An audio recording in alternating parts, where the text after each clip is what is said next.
Hello all. सो आज इस video में हम ऑपरेशनल एम्पलीफायर का ट्रांजिएंट एनालिसिस करेंगे।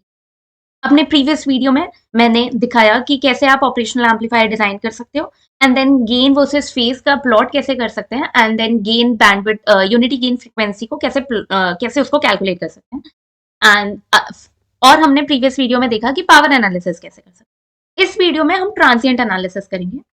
उसके लिए हम एसी डीसी हटा देते हैं। ये प्रीवियस वीडियो में मैंने दिखाया, तो अगर आपने मेरा प्रीवियस वीडियो नहीं देखा है related to operational amplifier designing, तो उसको आप देख सकते हो एंड लिंक आपको डिस्क्रिप्शन बॉक्स में मिल जाएगी। यहाँ पे मैं ट्रांजिएंट एनालिसिस करूंगी, ट्रांजिएंट एनालिसिस, एंड इसकी रेंज में ले लेती हूँ 2 मिली। 2 मिली रेंज में इसलिए ले रही हूँ ताकि मेरा एक प्रॉपर साइन वेव डिजाइन हो। कंजर्वेटिव कर दिया, ओके कर दिया। यहाँ पे मैंने प्रीवियस वीडियो में डीसी लिया है, बट सिंस मुझे साइन वेव चेक करनी है क्योंकि मैं ट्रांजिएंट एनालिसिस कर रही हूँ एंड चेक करना चाहती हूँ कि जो साइन वेव है मेरी वो आउटपुट में क्या रिजल्ट दे रही है, तो इसलिए मैं यहाँ पे इनपुट सोर्स चेंज कर देती हूँ।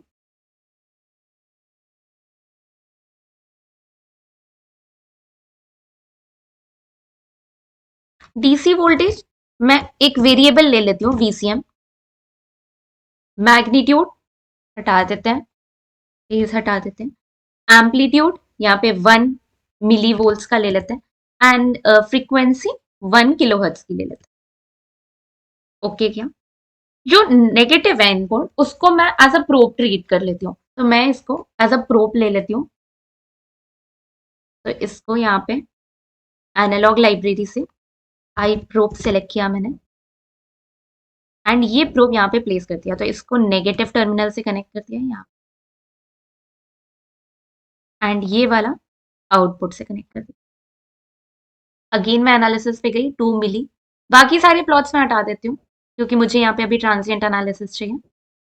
इसको चेक एंड सेव किया एंड सिंस यहाँ पे मैंने वेरिएबल लिया है तो यहाँ इनपुट मुझे देना पड़ेगा, तो यहाँ पे मैं कॉपी फ्रॉम सेलव्यू करूंगी एंड इनपुट दे दूंगी। तो इनपुट में यहाँ पे 800 मिली ले लेती हूँ। ओके किया। आउटपुट्स पे गए, to be plotted, select on design. इसमें मैंने पॉजिटिव नोट ले लिया, positive input node and output node ले लिया। तो यहाँ आप देखोगे ये सेलेक्ट हो गया, net 4 is positive input node and V out is my output. Run the simulation and यहाँ पे मुझे वेव फॉर्म दिख रही है। तो ये मेरी इनपुट की वेव फॉर्म एंड आउटपुट की वेव फॉर्म यहाँ पे शो हो रही है। ग्रीन वाली इनपुट है एंड रेड वाली आउटपुट है। यहाँ पे मैं ट्रांजिएंट गेन कैलकुलेट कर सकती हूँ by using this wave form. उसके लिए मैं यहाँ पे रेशियो निकालूंगी पीक टू पीक का, input and output wave forms के। पहले मैंने आउटपुट की वेव फॉर्म को कैलकुलेटर पे भेजा, देन यहाँ पे फंक्शन पे जाके पीक टू पीक सेलेक्ट करूंगी। ये सेलेक्ट हो गया, इसको मैं एंटर कर देती हूँ। तो अब देखोगे ये स्टैक हो गया यहाँ पे ये रिजल्ट। अब अगेन मैं यहाँ पे कैलकुलेटर क्लोज कर दे रही हूँ एंड इनपुट की वेव फॉर्म को कैलकुलेटर पे भेज के अगेन पीक टू पीक कर ले रही हूँ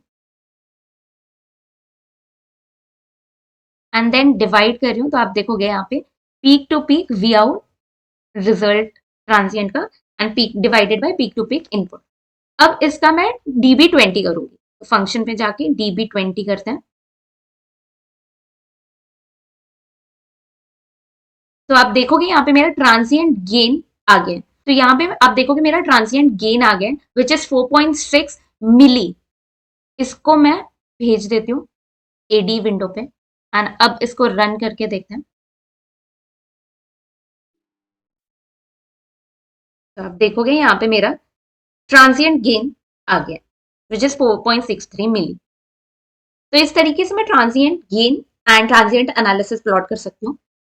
अब आगे जैसे मैंने वीसीएम लिया है एज अ वेरिएबल, तो मैं इसको स्वीप कर सकती हूँ फॉर पैरामीट्रिक एनालिसिस। तो इसका अगर मैं पैरामीट्रिक एनालिसिस करूंगी तो मुझे डिफरेंट डिफरेंट वैल्यूज का रिजल्ट मिले। तो यहाँ पे इसको मैंने अगेन रन कर लेते हैं, क्लोज किया, देन टूल्स पे गई, पैरामीट्रिक एनालिसिस किया, एड वेरिएबल। तो यहाँ पे वेरिएबल वीसीएम है।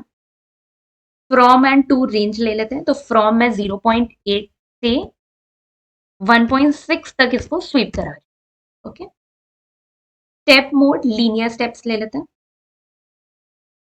एंड टोटल स्टेप साइज हम 0.01 ले रहे हैं, आप अपने अकॉर्डिंग इसको ले सकते हो। रन किया, यहाँ पे बता रहा है कि टोटल 81 पॉइंट्स होंगे, ओके कर दिया। तो ये थोड़ा टाइम लेता है क्योंकि आप इतने सारे सिमुलेशन एक साथ कर रहे हो, लाइक 81 वेरिएबल पे इसको सिमुलेट कर रहे हो, तो ये थोड़ा टाइम लेता है। एंड जब ये सिमुलेट होगा तो आप देखोगे डिफरेंट डिफरेंट वैल्यूज पे आपको ट्रांसिएंट रिस्पॉन्स मिलेगी। ये हमने सिंस वहां पे एक वेरिएबल कंसिडर किया था एंड अब मैं इसको स्वीप करा रही हूँ, तो ये 0.8 से 0.01 का स्वीप हो रहा है। तो ये यहाँ पे मेरा रिजल्ट आ गया। एंड अगर हम एक रिजल्ट को देखें, बाकी विंडोज में क्लोज कर देती हूँ, तो यहाँ पे ये मेरा रिजल्ट आया। इसको स्प्लिट कर रहे हैं एंड आप देखो यहाँ पे इनपुट एंड आउटपुट की स्वीप रेंज आ रही है। अगर मैं यहाँ पे पूरी लिस्ट खोलूं तो आप देखो ये डिफरेंट डिफरेंट वैल्यूज पे 0.8, 0.81, 0.82, 0.83 ऐसे ये total 81 and similarly V out भी।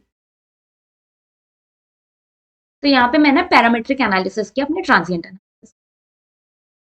नेक्स्ट हम यहाँ पे एवरेज पावर कैलकुलेट कर सकते हैं। उसके लिए हम जानते हैं जैसे कि हमारा पावर का फॉर्मूला होता है V इंटू आई, वोल्टेज इंटू करंट। यहाँ पे हम करंट का प्लॉट सेलेक्ट करेंगे ट्रांजिएंट रिस्पॉन्स के थ्रू एंड उसको वोल्टेज से मल्टीप्लाई करेंगे। सो पावर सप्लाई हमारी वोल्टेज कितनी है 1.8, तो उससे हम मल्टीप्लाई करेंगे तो V into I will be our power. उसका एवरेज निकालेंगे then it will be our average power. तो यहाँ पे मैं पहले सेलेक्ट कर रही हूँ outputs to be plotted, select on schematic and यहाँ पे मैं पावर सप्लाई का पॉजिटिव इनपुट सेलेक्ट कर रही हूँ। ओके, तो आप देखोगे वी नॉट प्लस मेरा सेलेक्ट हो गया। इसको मैंने रन किया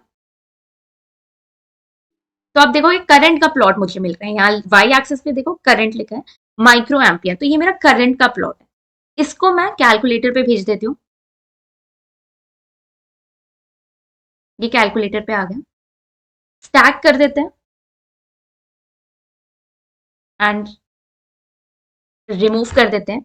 यहाँ पे 1.8 लिखती हूँ सिंस मुझे वोल्टेज 1.8 से मल्टीप्लाई करना है एंड यहाँ पे मल्टीप्लाई कर दो। तो आप देखोगे ये फॉर्मूला बन गया आई इंटू वी का एंड इसका हम एवरेज निकालेंगे। तो फंक्शन पे जाके एवरेज करेंगे